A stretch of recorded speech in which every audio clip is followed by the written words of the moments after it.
Medical ஹிஸ்ட்ரியிலே ஒரு மிகப்பெரிய சம்பவம் நடந்திருக்குங்க. இப்போ நம்மள்ட்ட ஒரு உறுப்பு இல்லை அப்படின்னா அது செயற்கையாக கிடைக்கும் அப்படின்னா செயற்கையாக வாங்கி உள்ளே வச்சிடலாம். ஆனால் இதயத்தை அப்படி பண்ணிட முடியுமா?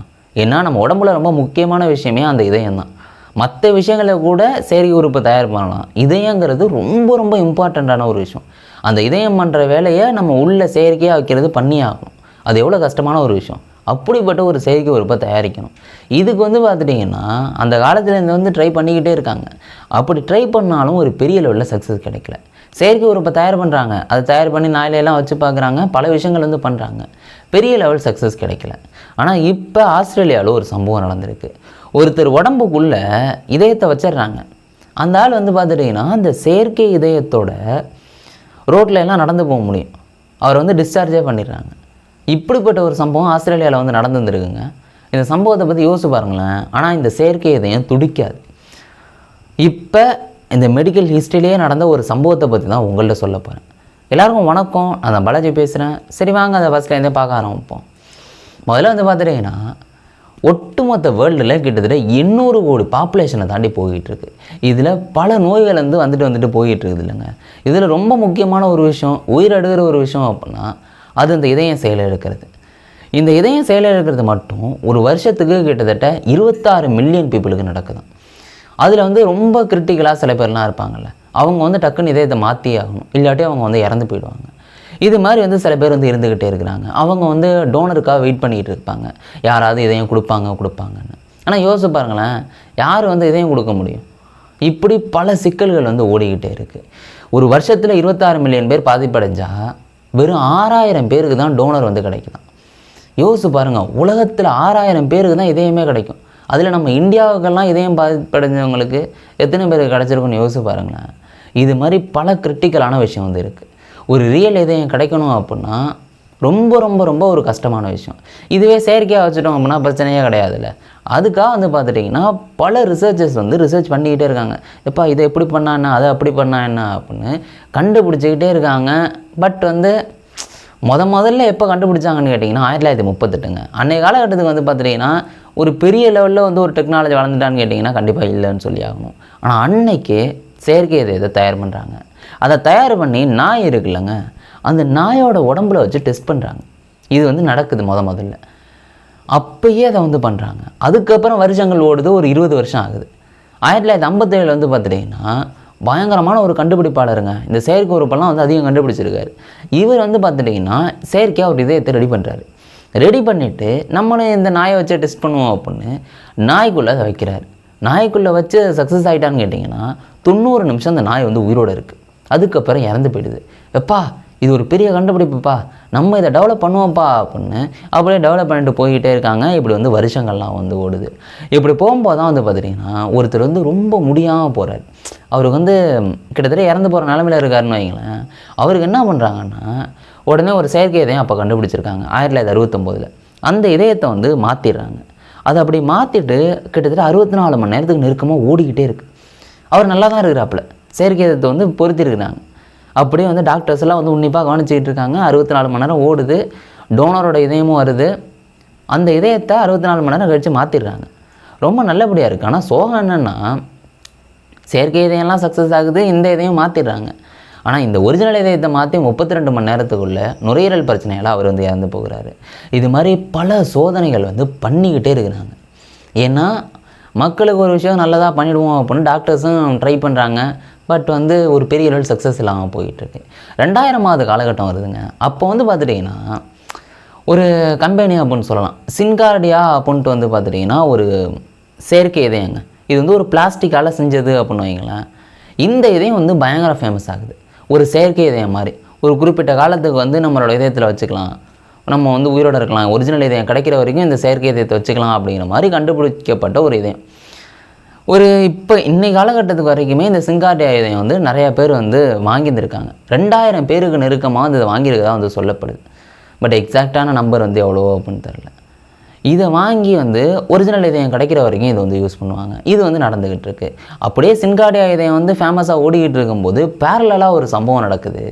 அதுதான் பார்த்துட்டிங்கன்னா இப்போ ஒரு மேஜிக் பண்ணியிருக்காப்லே இவர். இவர் வந்து பார்த்துட்டிங்கன்னா இவர் அப்பாவோட வந்து இருக்கிறாங்க. இவங்க அப்பா வந்து பிளம்பர். இவர் வந்து பிளம்பர் வேலைக்கு போவார் அவர் அப்பா. அவங்க அப்பாவோடய இவரும் போக வேண்டியது சில காலம் இப்படி வந்து போய்கிட்டு இருக்கு. ஆனால் இந்த பையனுக்கு வந்து பயங்கர டேலண்டாக அவங்க வந்து இருந்துக்கிட்டு இருக்காங்க. டாக்டருக்கு படிக்கிறாங்க. இப்படி போகும்போது தன்னோட அப்பாவுக்கு வந்து இதய பிரச்சனை வருது. இதயம் செயலிழந்து போயிடுது.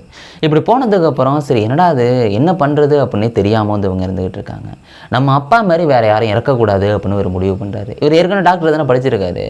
இவர் வந்து அதுக்காக வந்து களத்தில் குதிச்சு டெஸ்ட் பண்ண ஆரம்பிச்சுக்கிட்டே இருக்கார். அனிமலில் வந்து முதல்ல டெஸ்ட் பண்ண ஆரம்பிக்கிறாரு. இது மாதிரி பல விஷயங்கள் பல காலங்களை வந்து ட்ரை பண்ணிக்கிட்டே இருக்கிறாரு. இப்படி இந்த இதயத்தை இப்படி பண்ணால் இது சக்ஸஸ் ஆகுமா, இதுக்கு முன்னாடி செஞ்சதெல்லாம் அவர் வந்து பார்த்துருப்பார்ல, அதெல்லாம் வச்சு இவர் வந்து ட்ரை பண்ணிக்கிட்டே இருக்கிறாப்புல. இப்படி ட்ரை பண்ணதுக்கப்புறம் இவர் வந்து ஒரு விஷயத்தை கண்டுபிடிக்கிறார். டைட்டானியம் ஆர்டிஃபிஷியல் ஹார்ட், இப்போ வச்சுருக்க ஹார்ட் அதுதான். அதை கண்டுபிடிச்சி வந்து ரெடி பண்ணிடுறாப்புல. ஆனால் இந்த ஹார்ட் வந்து துடிக்கவெல்லாம் துடிக்காது. அப்படிப்பட்ட ஒரு ஹார்ட்டை வந்து ரெடி பண்ணுறாப்புல. ரெடி பண்ணிவிட்டு இது மாதிரி பெர்மிஷனுக்கு வந்து ஒரு குழுவிட்ட வந்து கொடுக்குறாங்க. அப்பா இது நான் கண்டுபிடிச்சது, இது மனித உடலில் வைக்கலாமா அப்படின்னு. அவங்க டெஸ்ட் பண்ணிட்டு ஓகேப்பா இதெல்லாம் வைக்கலாம், ஒன்றும் பிரச்சனை இல்லை அப்படின்னு வந்து சொல்லிடுறாங்க. அதுக்கப்புறம் அவங்க பெர்மிஷன் கொடுத்துட்டாங்களா. போன ஜூலையில் வந்து பார்த்துட்டிங்கன்னா அமெரிக்காவில் முதல்ல அமெரிக்காவில் தான் வைக்கிறாங்க. அமெரிக்காவில் வந்து டாக்டர்ஸ் எல்லாம் வந்து சூழ்ந்து நின்றுக்கிட்டு ஒருத்தரை வந்து ஓப்பன் பண்ணி அந்த ஹார்ட்டை வந்து வைக்கிறாங்க. செயற்கை ஹார்ட்டை வச்சதுக்கப்புறம் பயங்கர சக்ஸஸ் ஆகுது. எந்த பிரச்சனையும் இல்லை அப்படிங்கிற மாதிரி இருக்குது. ஒருத்தருக்கு சக்ஸஸ் ஆகிட்டா அடுத்ததும் அங்கே அமெரிக்காவிலே பண்ணுறாங்க. அதுக்கடுத்ததும் அமெரிக்காவிலே பண்ணுறாங்க. கிட்டத்தட்ட 5 பேருக்கு நெருக்கமாக போன வருஷம் அமெரிக்காவில் இந்த ஹார்ட்டை பொறுத்துறாங்க, டைட்டானியம் ஹார்ட்டை. இது சக்ஸஸ் ஆனதுக்கப்புறம் அடுத்த ஆஸ்திரேலியாவில் இதை பண்ணுவோம் அப்படின்னு இவங்க வந்து யோசிச்சுக்கிட்டு இருக்காங்க. இது வந்து நடந்துக்கிட்டே வந்து இருந்துக்கிட்டு இருக்கு. ஆனால் அந்த அமெரிக்காவில் 5 பேருக்கு பொறுத்துனாங்கல்ல, ஒரு குறிப்பிட்ட நாள் மட்டும்தான் வந்து அவங்க அந்த செயற்கை காட்டோடு இருந்தாங்க.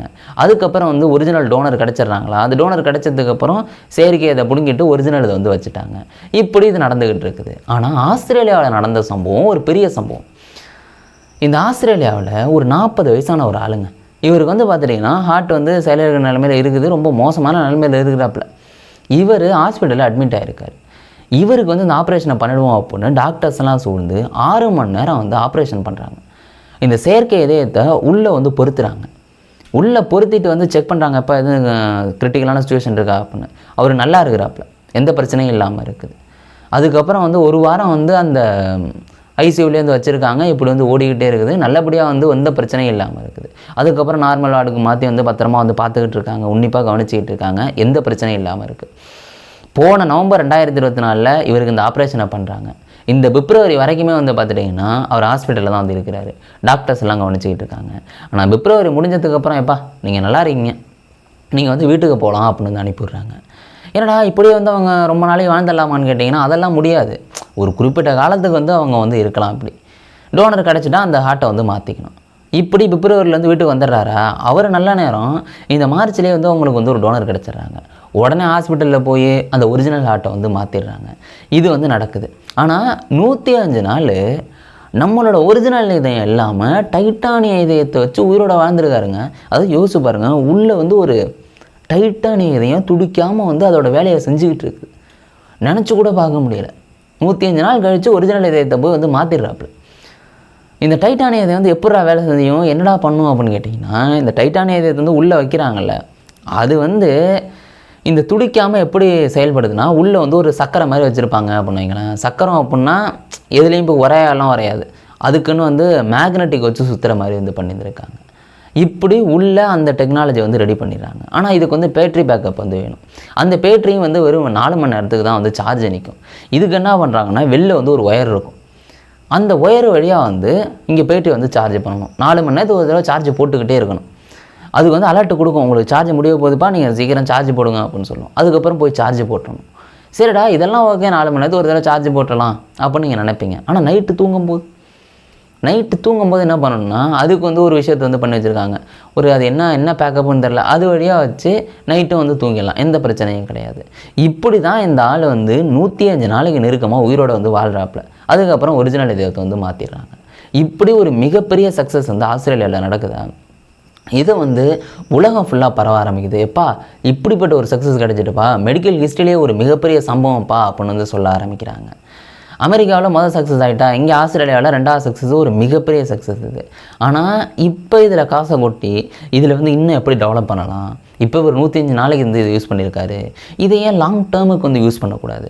அதில் எதுவும் சக்ஸஸ் கிடைக்குமா? அது ஏதாவது இன்னும் ட்ரை பண்ணுவோம் அப்படின்னா அதுக்கான ஆராய்ச்சிகளை வந்து நம்ம வந்து பண்ண போகிறாங்க. இது எல்லாமே வந்து நடந்துக்கிட்டே இருக்குதுங்க. இது வரைக்கும் வந்து அவர் நல்லபடியாக இருக்கிறாப்புல எந்த பிரச்சனையுமே வந்து கிடையாது. அமெரிக்காவிலே வந்து பார்த்துட்டிங்கன்னா இன்னும் 15 பேருக்கு இந்த டைட்டானியம் ஹார்ட்டை வைக்கிறதுக்கு வந்து பிளான் பண்ணியிருக்காங்க. அதுவும் சக்ஸஸ் ஆகிட்டு அப்படின்னு வைங்களேன், கண்டிப்பாக வந்து இன்னும் ஒரு செக்கப்பெல்லாம் போவோம். அதெல்லாம் முடிஞ்சதுக்கப்புறம் இன்னும் 4-5 வருஷத்தில் மக்களோட கையில் அந்த இதயம் இருக்கும் அப்படின்னு வந்து சொல்கிறாங்க. யோசிச்சு பாருங்கள், இப்படிப்பட்ட சம்பவம் இப்போ வந்து நம்மளோட இந்த உலகத்தில் வந்து நடந்துக்கிட்டு இருக்குது. அந்த ஹார்ட்டை துடிக்காது அப்படின்னு சொன்னலைங்க, அது வந்து தேய்மானமும் ஆகாது. ஏன்னா உள்ளே வந்து அந்த சக்கரம் தானே சுற்றுது, அது மேக்னெட்டிக் வழியாக சுற்றுது இல்லைங்க. அது எதுலேயும் உராயாமல் சுற்றுறதுனால தேய்மானமும் அதிகம் இருக்காதான். அதனால லாங் டேர்முக்கு இருக்கும் அப்படின்னு மருத்துவர்கள் வந்து சொல்கிறாங்க. அந்த ஆள் வந்து அந்த பிளம்பர் அவங்களோட புள்ள வந்து எந்த அளவுக்கு கஷ்டப்பட்டு ரெடி பண்ணியிருக்காரு அப்படின்னு யோசிச்சு பாருங்களேன். உண்மையிலே ஒரு மிகப்பெரிய விஷயம். பார்ப்போம், இன்னும் காலங்கள் ஓடும்போது தான் இது எந்த அளவுக்கு வேலை செய்யும் அப்படிங்கிறது நம்மளுக்கு வந்து தெரியும். இன்றைக்கி காலகட்டத்துக்கு ஒரு ஹார்ட் ஃபெயிலியர் ஆகுது அப்படின்னா எந்த அளவுக்கு வெயிட் பண்ணணும்னு யோசிச்சு பாருங்களேன். நம்மளோட உடல் உறுப்பில் எல்லாமே வந்து முக்கியமான விஷயம், அதில் ஹார்ட்டு ரொம்ப ரொம்ப முக்கியமான விஷயம். இந்த சம்பவத்தை பற்றி நீங்கள் என்னங்க நினைக்கிறீங்க? இந்த கண்டுபிடிப்பை பற்றி உங்களுக்கு வந்து என்ன தோணுது? உங்கள் மனசுக்கு என்ன தோணுதோ அதை கீழே கமெண்ட் பண்ணுங்க. நாளைக்கு நேரடியில் நான் உங்களை சந்திக்கிறேன். பட் இன்னொன்று என்னென்னா, துடிக்காத ஒரு இதயத்தை வச்சு 105 நாள் வந்து அதை வச்சு வாழ்ந்துருக்காப்புல. என்ன தோணுதோ அதை கீழே கமெண்ட் பண்ணுங்க. நாளைக்கு நேரடியில் நான் உங்களை சந்திக்கிறேன். Bye guys.